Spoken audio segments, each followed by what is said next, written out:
All right, championship weekend is here. Very excited for it. Happy to be back. First off, before we get into all of that, have to say though, today is January 26th. We're here on the 3-year, anniversary of the passing of Kobe, Gigi, and those all that were lost in that tragic accident. And just want to continue to send our prayers to those families and all of those definitely miss them dearly. So definitely something that's been on our minds today specifically. We talked about all that went on the day of when we all went down, and still to this day carried on in our thoughts and prayers. So definitely something that continues to stay on the forefront of our minds. And as we move on to other things as well, something else that has our attention, as we said to start, NFL is rolling on, and the conference championships are here. It was another fun weekend of football. I'm excited to talk about it all. Also, the NFL honors finalists have been announced. We already kind of made our picks, but the NFL has officially given out who is going to be the finalists for the official awards. So we'll see if our picks from the past still are in line with that. I'm excited to jump into it all. Appreciate you guys for tuning back in. It's your boy G and Alec. Make sure you like, rate, review, subscribe, all that good stuff for us. And another great episode of the pod is here, man. I appreciate y'all for tuning in.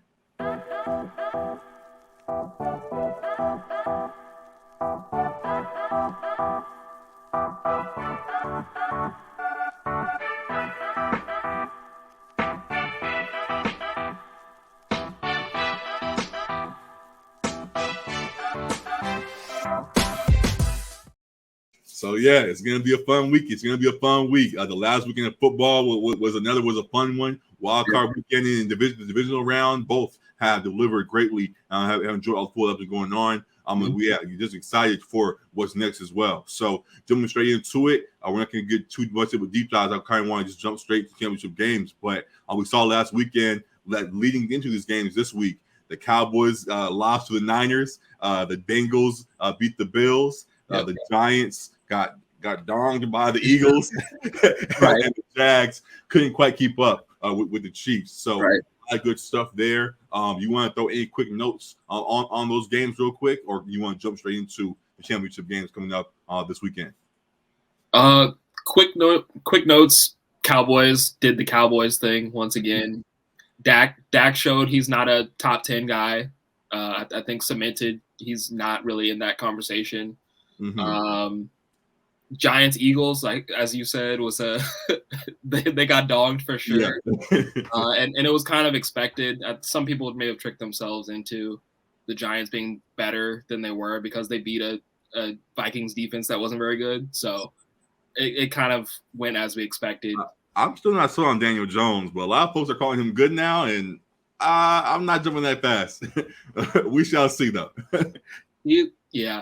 I think he's probably in that Kirk Cousins, Dak discussion. He's right behind them, I guess. And then, the Jags. You said the Cozy Boys was coming out for the Chiefs. And they definitely were out there and held it down, even through the Mahomes injury. He took his ankle early on. I'm gonna still find a way to keep them boys rolling. So a lot of good stuff going on last weekend. And now we're here championship weekend, as we said, with two great games: Niners and Eagles, and Bengals at Chiefs. Starting with the what's this? The NFC, the Niners and the Eagles should be a really good one. What do you think of these two teams heading into this matchup on Sunday?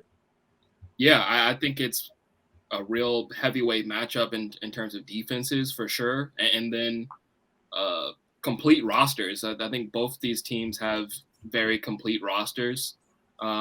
There's slight edges in some components of the rosters as far as like in some of the pass catching areas. I think like the 49ers get the edge maybe at tight end, but it's a slight edge. I think the Eagles might get a slight edge in pass catching with Devonta being there too.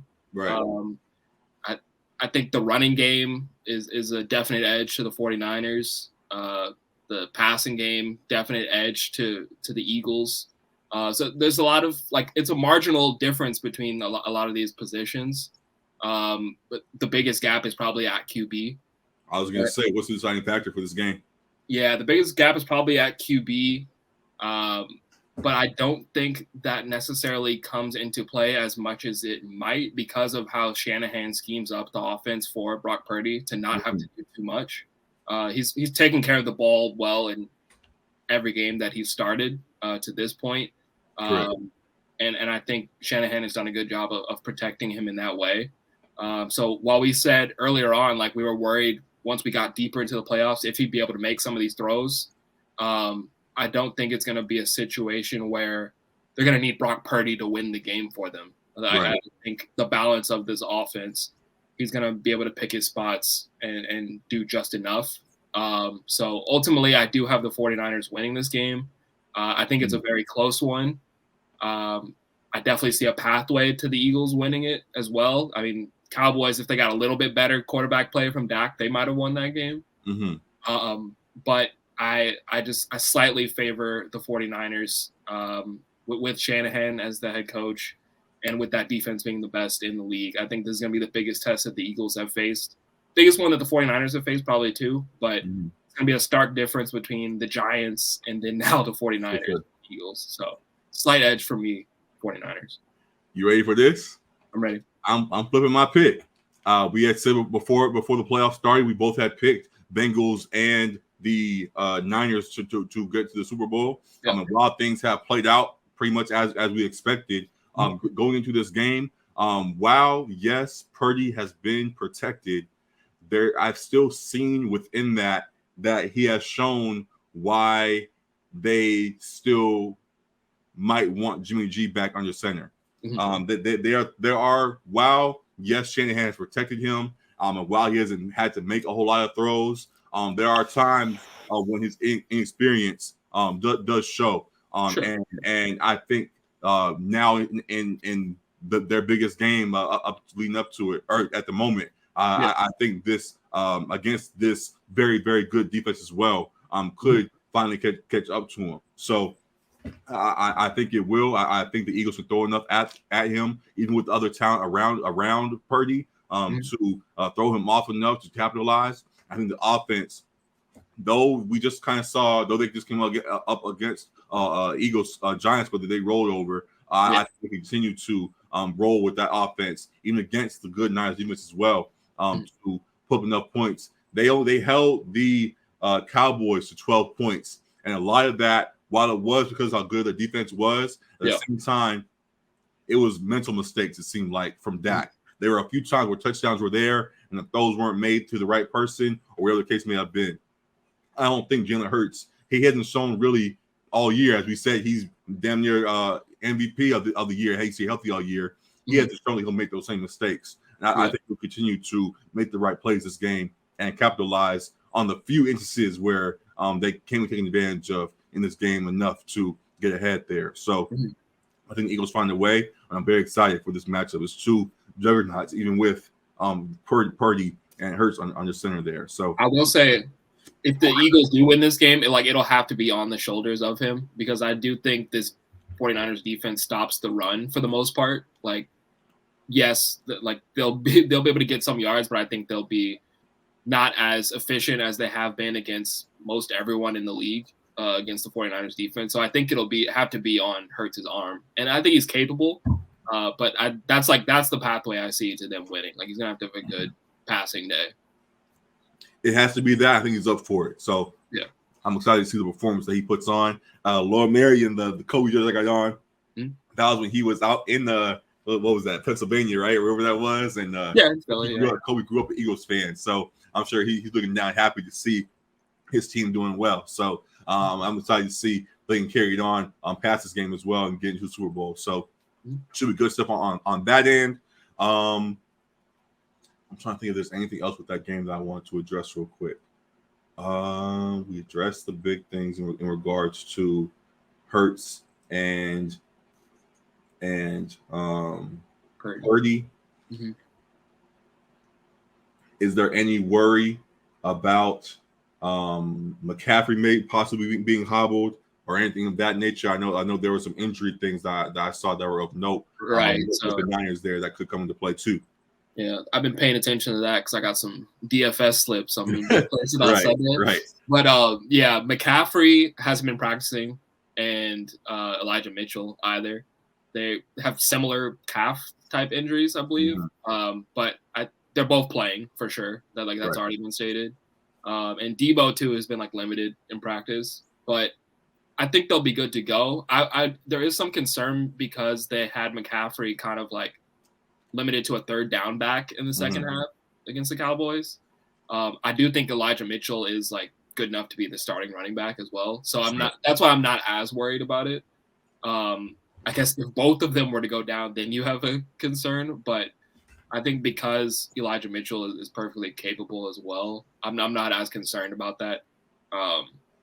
Because I mean they have three guys really that can run the ball with Debo as well. So yeah.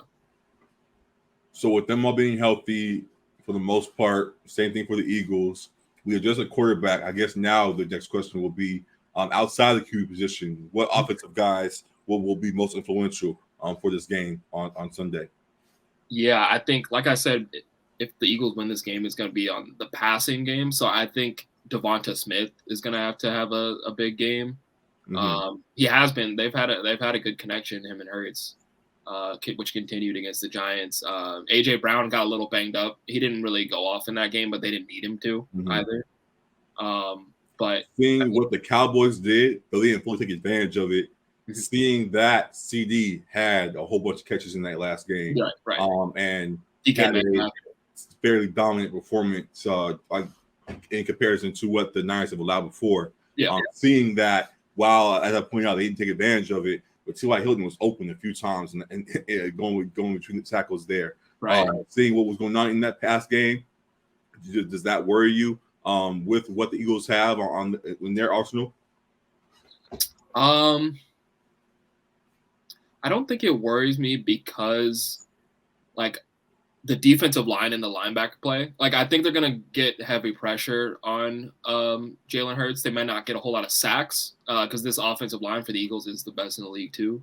Correct. But I think they're gonna be able to make it a little bit uncomfortable for Jalen, where I think he's been very comfortable most of the season. So it's gonna be like how he handles that pressure. And then the scheme that their offense puts together as far as getting guys open, because guys have been able to get open and get catches on them, like you said, with CD and DK Metcalf in the first round. Guys have been able to have big games, but not win. Right. So I think it probably would have to be more than one guy like having a good game in the pass catching game. So maybe from Dallas Goedert as well, who's pretty sure for them over the middle. But like I said, like these linebackers and the ends for the 49ers are really tough too. So, I mean, you probably need a big game out of Goddard, Devontae, or one of Devontae and AJ Brown to get it done. Yeah. So we'll definitely see how that plays out. I agree with you that they will have to step up, and excited to see if they do so. To more of the funner side, we already shared our picks. So I guess we'll go into this as well now. We did our PrizePicks thing last week with all the odds and things and how they have things set up. I don't know how that would turn out. Yeah, I actually put the bet in for that. I did that for the show. I trust you. You were too confident with your pick, so I didn't put no bread on it. But I will bring up some more picks that they have set up for this game. This weekend, they already have things put up for it. And just see your thoughts on it. For example, to start off, Purdy plus Hurts for 3 touchdowns, over or under. What you got on that? 3. 3 combined. Yep. Passing. Just passing. Just passing too? Yeah. Oh, I'm gonna go definite under, because not something we said in the breakdown either. I think this is a low scoring game because I think both defenses are really, really good. We saw 12-19 versus the Cowboys, so correct. I think we get a similar 17-14, 20-17, something like that. And I think the touchdowns from the 49ers are more so going to come in rushing game. Got it. So yeah, I'd probably, you said 3.5? Yeah, 3. 3 flat. I got the Niners winning it, so I'm gonna go under. Okay.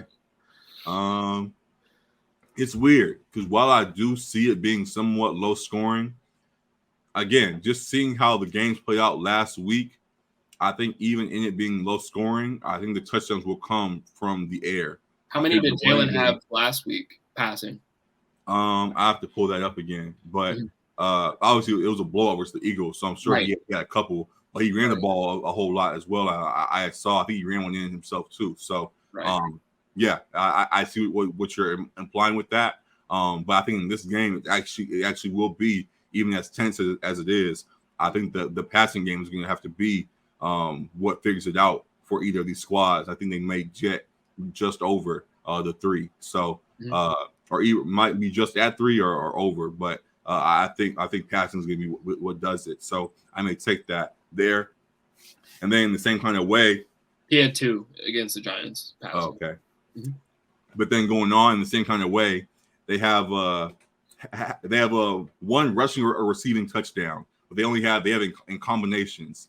So they have AJ Brown and Ayuk, they have Devontae and Ayuk, they have Debo and Goddard, Debo and Mitchell, Kittle and Goddard, Sanders and Ayuk, Hurts and Gainwell, and then lastly Kittle and Mitchell.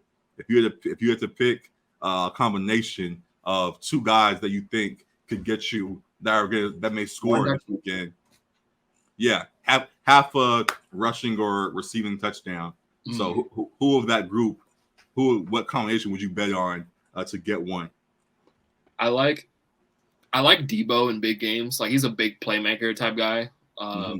Tends to bust a big one off like during big games. So yeah, probably a combination of Debo and Mitchell. Maybe Mitchell. I'm not as confident. He has Debo and Mitchell or Debo and Goddard are the 2 options there. But the thing is, if you think Debo gets it, the 1 for him counts for total. Right. So, because you only need the 1. Either way.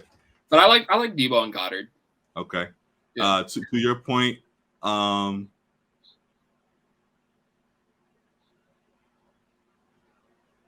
your first point about Devontae in a big game, I think Devontae and Ayuk, both of the number 2 receivers, I guess, for their squads, I think one of them could get in the end zone some kind of way. Devontae has been quietly very nice all year long. Yep. So I think he could definitely have a big game in this one. I think he's a guy that's ready for the moment and can shine there. So either one of those I like. And then moving on, another one, McCaffrey, 91.5 rushing and receiving yards. Will you take the over or under on that? Rushing and receiving? Rushing and receiving yards. 91.5. That's tough with him being a little bit banged up. Last week he had 57 total. Right. It's tough with him being a little banged up. One thing the Eagles defense is a little susceptible to is the run. Like, their pass defense has been really good, but the run, they've been gashed a little bit by some teams. I just think they kind of split the carries a bit with him and Eli. So I'm going to say under. Yeah, that seems like an easy under with his workload possibly being cut because of his ankle and stuff. It's not easy because he's got that big playability too. Yeah, but also as well. Yeah. Seeing how tense it may be, I don't think big plays will come out of the backfield. So I don't think McCaffrey's going to get 91.5. Yeah. He got, like I said, 57 last week. I think it's going to be the same type thing on this game, especially with Mitchell getting a lot of carries. So that's an easy under in my eyes, but we'll see. Nothing's ever easy when you start betting stuff. I can see lower yards and a touchdown or something for him. Yeah. Once you bet, though, all of a sudden he turns into Barry Sanders, though. So he gets flipped and he starts getting everything. So that's why I swear I'll pick him now. Like, I can't do it. And the last one I'll throw out and we'll move on to the next game. But the last one was Debo, 4.5 receptions. You think he gets that? That's actually a bit of a tough line for me with how Purdy has targeted the receiving core. I think Ayuk gets a little bit more of the targets for him and Kittle. Debo gets more of the touches out of the backfield, kind of. So actually, I'm going to go under. I think last week he had 4. Last week, the line was the same thing, and he got 4. So he didn't get the over, and I was hurt by that. I actually put money on that. But yeah, I'll go under. Yeah, probably the same thing. For whatever reason, they put the ball out a whole lot, and Debo can get lost in that. Low-key, I think he got all that 4 like early. I think he got the 4 in the first half. The second half, he maybe got running yards and all that, but receptions he didn't really get. I remember there was another play meant for him, but they were off. Yeah. So I think it's same thing. I got the under on the 4.5. So those are on Prize Picks. Hopefully we don't steer you the wrong way. Let us know if you put any money on that. I'm excited to get to it. Hey, you can fade my picks. Yeah, fade our picks like the Trent dude on TikTok who always is getting stuff wrong or whatever. Like, do the same thing with us if you need to. But definitely enjoys Prize Picks. And we'll get back to that for the next game. But first, for more of an official breakdown, Bengals at Chiefs is the next game. It's going to be a great one. They're calling it Burrow head out in Kansas City now. They are. Because Burrow has beat the Chiefs the last 2 times they've played in all their matchups between him and Mahomes. Do you think that continues on this weekend or that Mahomes, even while hobbled, finally gets it done? Yeah. So I saw someone, I think in the Twitter comments, was like, fun fact, Burrow and Mahomes never play on the field at the same time. Just in case you weren't aware. Yeah. It's not really like a quarterback battle, but obviously we're quarterback centric when we look at teams for sure. I think Burrow has always had the better defense, I believe. Yeah, for the most matchups at least. Yeah. The Chiefs defense, like I said last week, Chiefs defense tends to step up a bit in the playoffs. But yeah, in terms of as far as throughout the season, I think the Bengals have had the better defense. Either way, I'm happy. Like, I like both these guys. I like both these teams. I think, real quick sidebar, I said earlier, confidently in the year, I think Burrow is better than Herbert. I hated the jumping of Herbert. I hated the jumping of Herbert over Burrow so easily. I think that is stamped now, but what we need to continue stamping is that Burrow's better than Allen. Yeah, that's true. That's where I was at. I think he helped early. He helped to stamp it with the win over the Bills this past week. Obviously, a lot of credit to their defense as well, but he was surgical against the Bills defense. So, yeah, I think that's stamped. I think it's stamped that he's number 2 right now. I'll hear arguments for Josh Allen, but it's hard. Burrow has far more accolades already. Yeah. so yeah, I'm cool, there. Cool under pressure. Swaggy. He's got all the hype behind him right now. Obviously, a lot less chaos than Allen. Yeah. So I'm on board with Burrow there. As much as it hurts to say as a Ravens fan. Yeah, I mean it's hard to hate him too. Like, he's a likable dude, but between him and Mahomes, you still give the nod to Mahomes. But this is a team sport. I hate how the narrative is all about him being 3-0 against Mahomes and it being Burrow head now. And I hate that they're giving so much bulletin board material to the Chiefs. I truly do believe that the Bengals are the better team here. I think the Chiefs have the slightly better offense because of Mahomes and Kelsey and Andy Reid and Bieniemy. But I think the weapons that Burrow has are right there with the offense of the Chiefs. And I think they can have an explosive game. I think this game is more of a shootout, whereas the NFC game is more of a nasty defensive battle. Correct. I think this one is in the high 20s for both teams.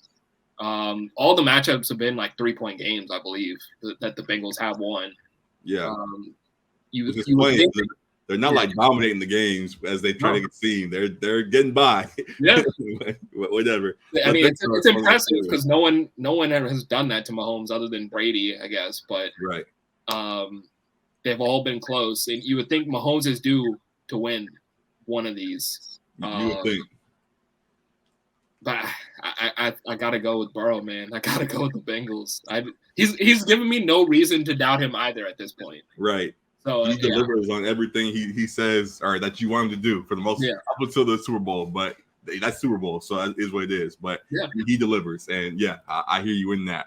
I almost flipped my pick on this one as well because I do see what the Chiefs are doing. I do, even as hard as this is to say. Actually, I'm not going to do that anymore. There's a lot of folks with football that get into all the rivalries and all that. And while for the most part I do, once my team's out of it, I don't really carry that on. I could put my pride to the side and just look at who else is playing and just enjoy what's left. And with the Ravens out, I do like a lot what Mahomes is doing. I love what Kelsey's doing as a Hall of Fame tight ends he's stamped himself to be, and all of that, and see their threat there. But as a more complete team, as we said, I'm still going to stick with the Bengals too. And I believe that they'll find a way yet again to lay their claim in Burrowhead and get the victory again. So I think the health of Mahomes will be a factor.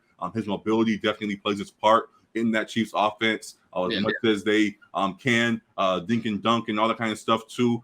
Kelsey as much as they can. Do whatever they want with Kelsey, as well as finding out their run game. I think Orlovsky on ESPN pointing out today that they've low-key had like 10 straight playoff games, something like that, with running backs over 100 yards, something like that. So their running backs, regardless of who they are, have had important games in these matchups. But I think the Bengals have shown each week, every game leading up to this, that they can handle whatever's thrown at them, and they'll do that yet again versus this Chiefs squad. I think Burrow with the arsenal all around them, which are all healthy as can be at the moment, are healthier than the Chiefs are.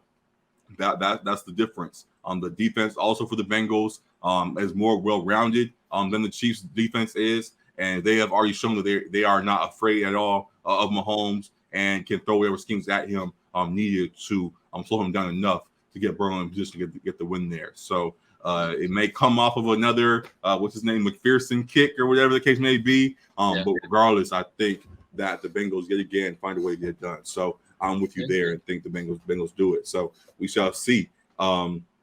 Outside of again, kind of the same way we asked with the other game, outside of the quarterback position, what do you think is the biggest X factor for both these offenses? For both offenses, similar to like the Eagles, I think whoever their wide receiver 2 is for the Chiefs is going to need to have a good game. We're finally getting the Juju game.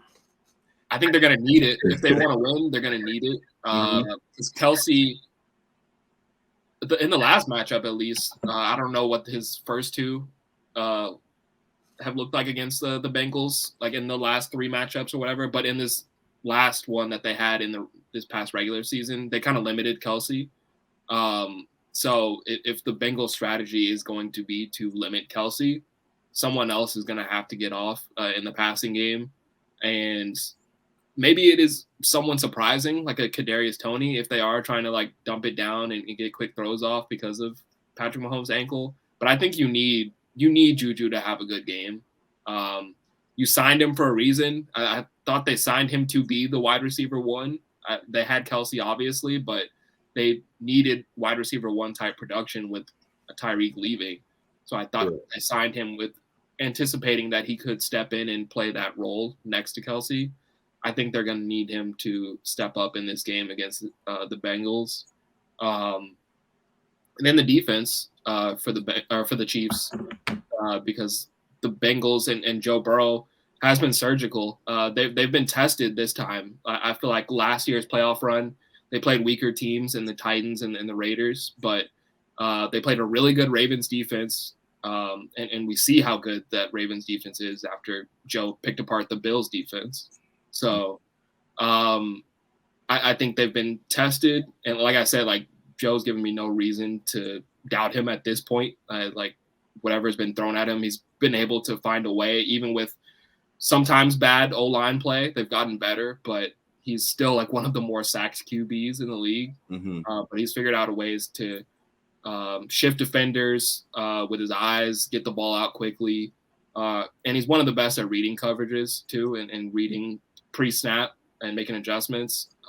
So yeah, I think the Chiefs defense is going to have a huge game if they want to win this game. Yeah, I fully agree with all that you said there. I looked down for a second because I was looking at to see if Mecole Hardman was coming back, and he's still limited right now. It's questionable. Questionable he might play. They haven't had a game yet this year. They haven't had a game since Tony got there with Tony and Mecole in the lineup. And see what Mecole was doing before Tony got there and how dynamic he was. Yeah, I think right before Tony got there, he had that 3 or 4 touchdown game, wherever that was, and all that kind of stuff, and was out of the backfield and reverses and all kinds of stuff. He was our him of the week and all kinds of stuff. Right. So he definitely is a key cog in that offense that could be utilized. So if they can get him back, that'd be great. But if not, Tony and Juju, as you pointed out, for sure, will be crucial pieces. And seeing what the defense could do to slow down the Bengals offense some kind of way, because they have a whole lot of pieces there with, as you pointed out, all those guys there. So we'll see what they do. But I agree with all that you said, and we'll see what adjustments are made by them this time around, so they don't have the same fate. Though we both do think that it will be that. So good stuff there in that regard. But going to the prize picks type thing as we just did with the last game. Real quick, one question actually. How do you feel? Do you think this affects Patrick Mahomes' legacy if he loses to Burrow again? Like, do you view him any differently? It'll be a slight scratch. I think him, and we'll talk about it more in a minute, but him potentially being the unanimous MVP this year, him still breaking the Tyreek narrative and all that kind of stuff that he needed Tyreek and showing what he was able to do, and so having him in the position, I think that will save him some grace. The reality is, Mahomes truthers, Mahomes, wherever his fan base is, the Mahomies or whatever you want to call them, will show you point out as well that, he lost again, but he had a bad ankle and was toughing it out. He was on the antler spray or whatever they want to joke about and say that he was going on with. So the reality is he has a lot of cop out to this game if he loses yet again. So I don't think it will hurt him too much. It'll only add if he finds a way to win. So there's that. Also, I just saw a clip that resurfaced of, for example, the Super Bowl game versus the Bucks. And the Bucks, the whole game, were just in awe of Mahomes and all the plays he was doing, even in defeat. He was running for his life. They were like, this dude's running for his life. I had him wrapped up. We had the whole team on him, and he still finds a way to throw it to a guy and hit him in the face. And the guy just kept dropping passes, doing the work to do to stop this guy. So if he has another heroic game, even in defeat, I think it won't hurt him too much. Okay. So I think he'll be fine either way. Yeah, I think I agree that it probably will be a slight ding just because it'll be like cemented kind of that Joe Burrow owns him if it's 4-0 against him. Yeah. And he is like we've said, the number 2 guy. He's probably number 2 in MVP voting too, like between him and Hurts, Burrow. So it'll be like more of a discussion of like, is this guy the unanimous MVP if he's continuously owned by this other quarterback? But I do think what he's already got on his resume, like he's already a Hall of Famer to me. Like if he retired today, he's a Hall of Famer. So he's already cemented in that way.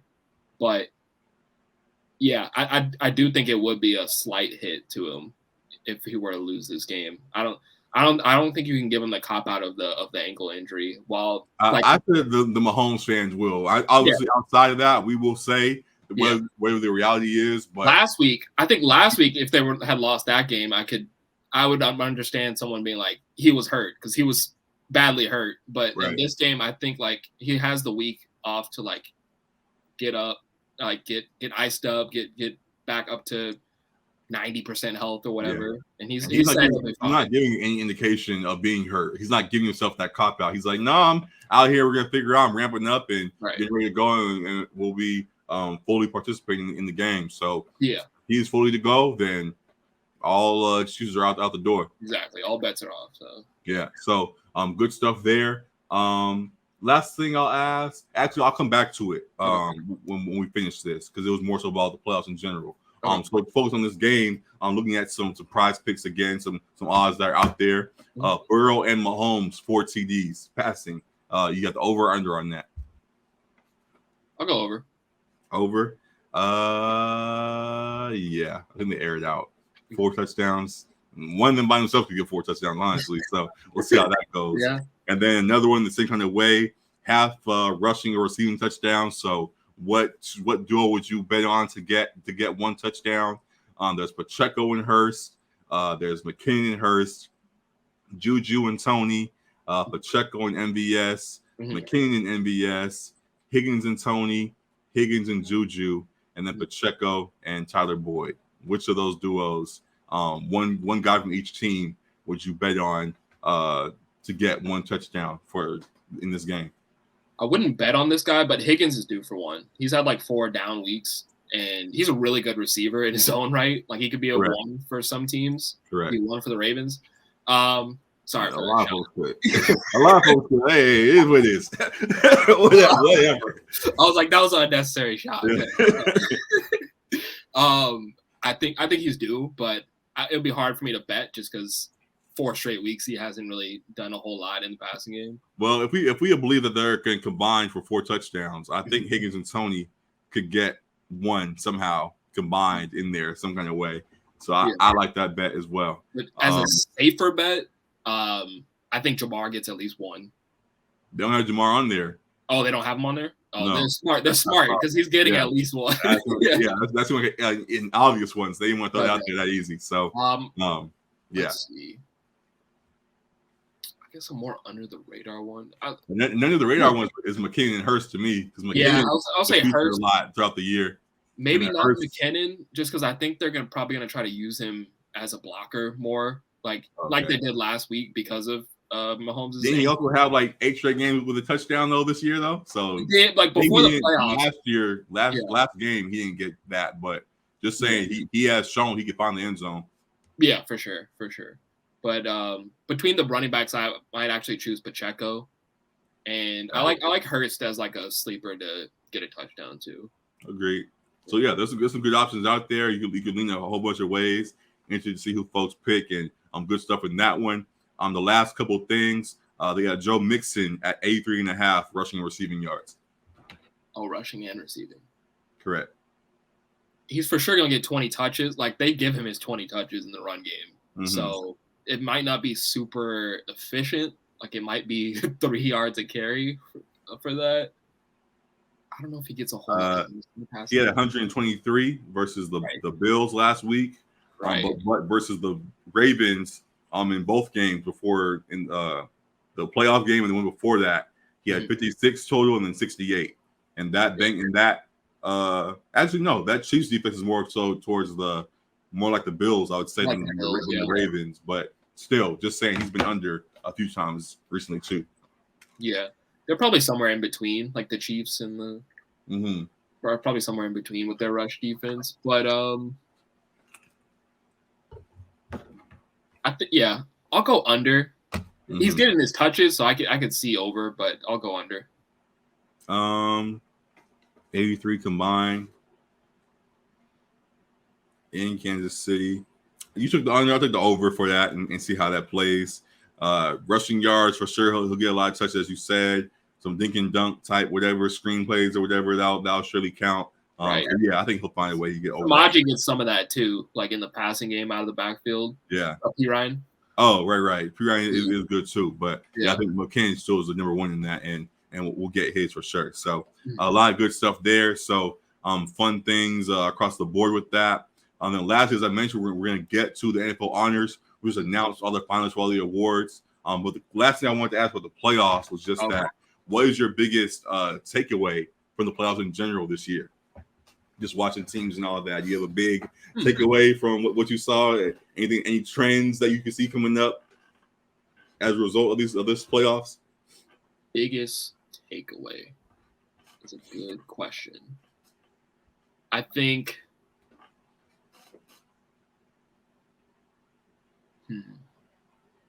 I was going to say like the coaching was a big factor to me, like that I think plays a huge role when you get down to the margins of the playoffs. Like I think Dable coached a great game against the Vikings. I think Shanahan continues to coach a great game with Purdy as a rookie QB. I think also what else has stood out? I mean, here's a more broad statement for you. Yeah. That came to mind immediately when I thought of this question. When teams show you who they are, believe them. Yeah. That's my takeaway.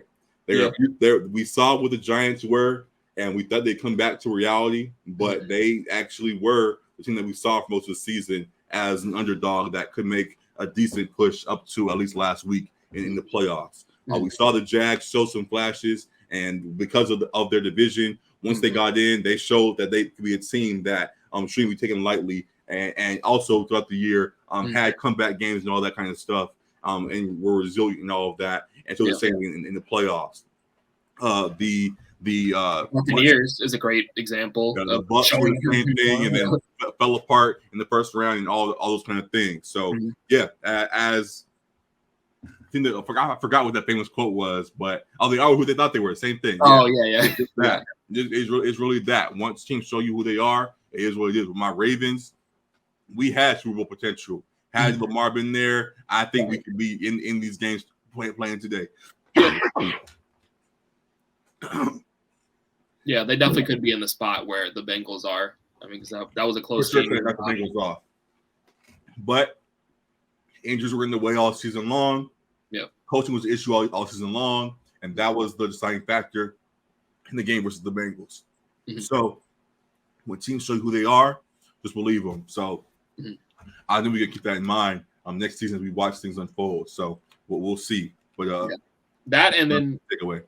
Simple one, but like defense wins championships. Like the better defensive squads have been the teams that have advanced in every single one of these matchups. I don't think I can pick one where like the team with the weaker defense won. So I think you need, once it comes down to playoff time, like you need it's not a top 5 defense, but you need a very sound defense in order to win you games. Yeah. So good stuff to keep your eye on as things go along. But definitely fun playoffs that definitely have learned a lot from already in these first 2 rounds, and excited for the next 2 to follow. So good stuff with all of that.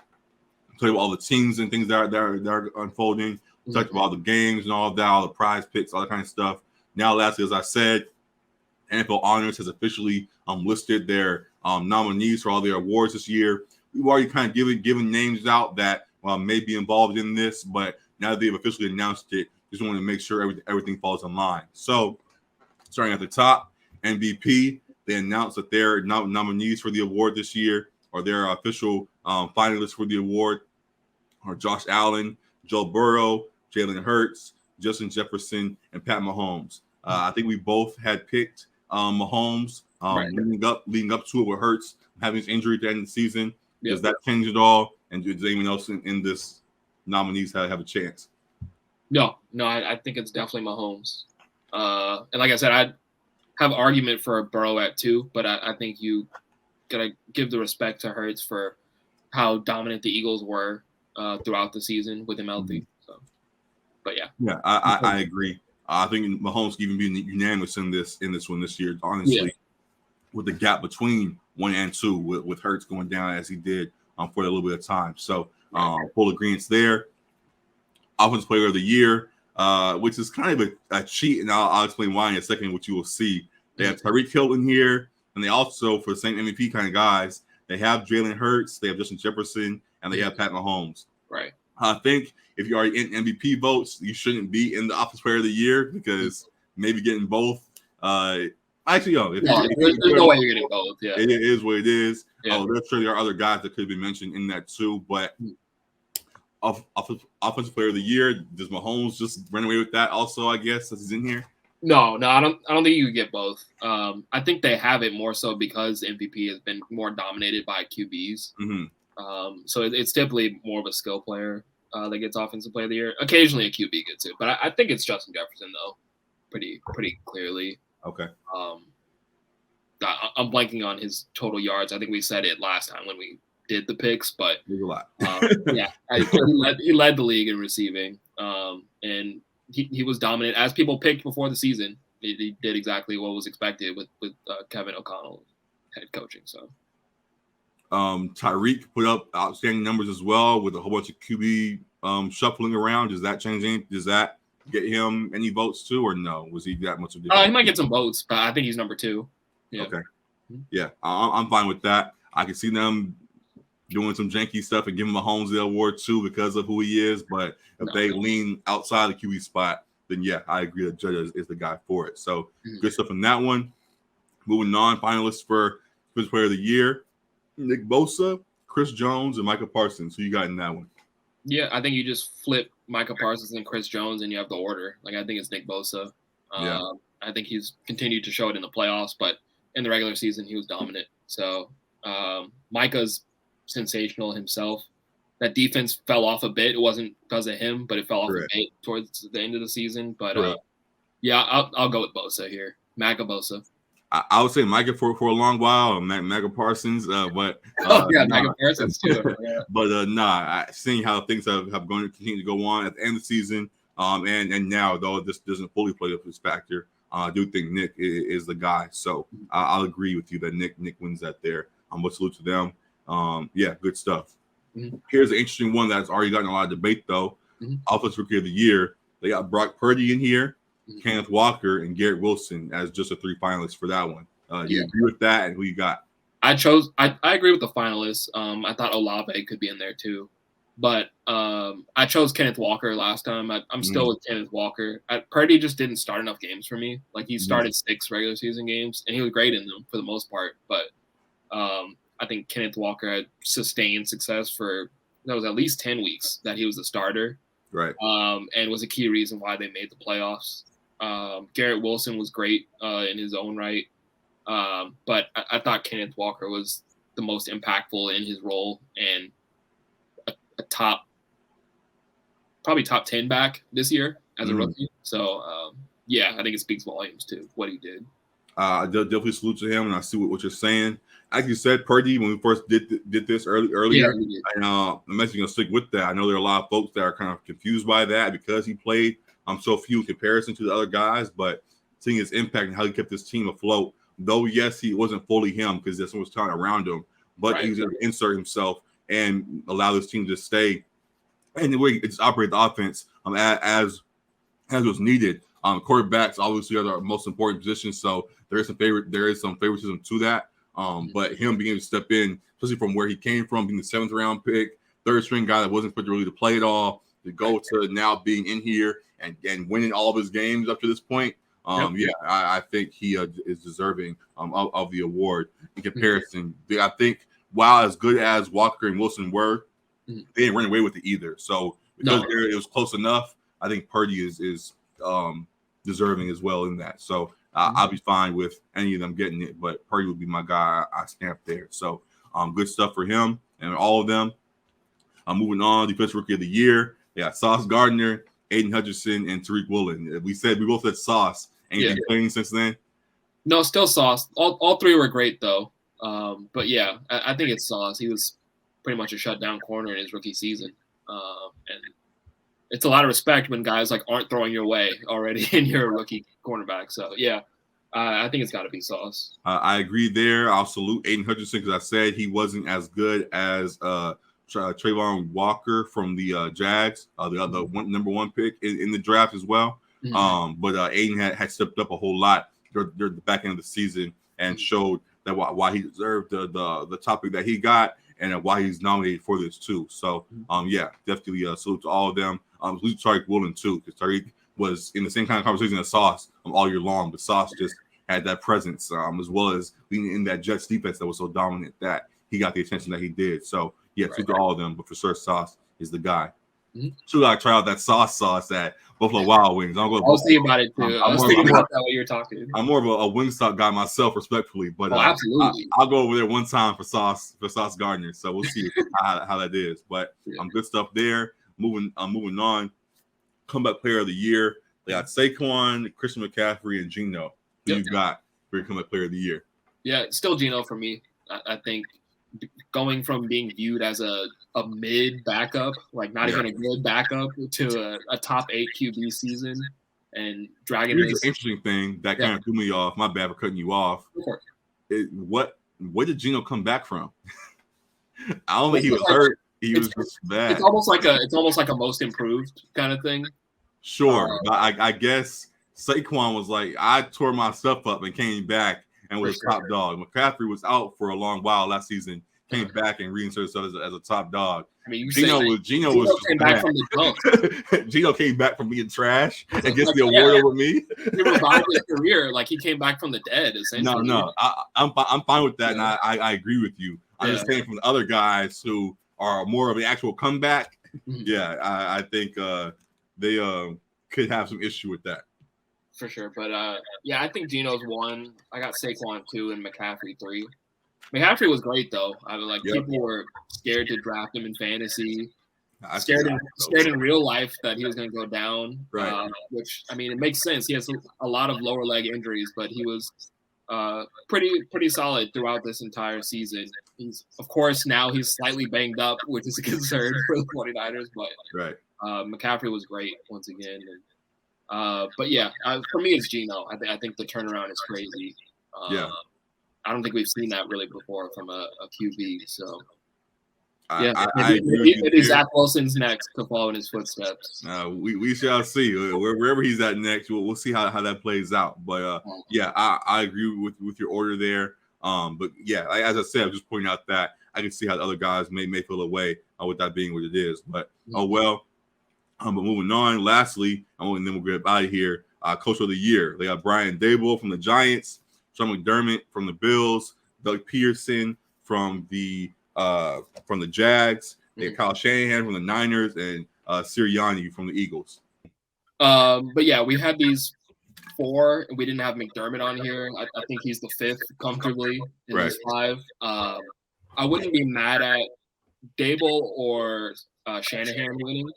My pick was Shanahan, but I really would be happy for Daboll if he won, just from bringing that Giant squad, kind of like Geno with the Seahawks, bringing them from kind of a laughing stock of an organization to the playoffs.